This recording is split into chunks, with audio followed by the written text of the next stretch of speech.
Институтот за старословенска култура и јавен простор Прилеп утре во 11 часот на платото под градскиот сад ќе отворат тематската изложба Културното и природното наследство на Марковите кули и Варош. Изложбата ја сочинуваат избраните 20 фотографии од стотината кои пристигнаа на отворениот фотографски конкурс. Вработените во институтот одлучија да ги наградат фотографиите на Мери Бошковска и Каја Здравеска, додека наградата на јавен простор преку гласање на Facebook страната ја освои Иван Јовановски. Пред чинот на неформалното отворање на самата изложба, организаторите Институтот за старословенска култура и јавен простор ќе доделат скромни награди на авторите на трите најуспешни фотографии.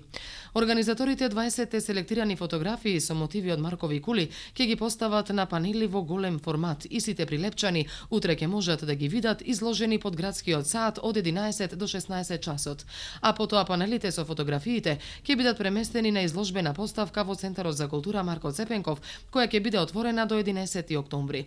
Институтот за старословенска култура Прилеп во соработка со јавен простор Прилеп на 10 септември го распишаа конкурсот за овој настан, односно изложба, чија основна цел е вклученоста на локалната заедница во промоцијата на културните и природните вредности на нашиот регион.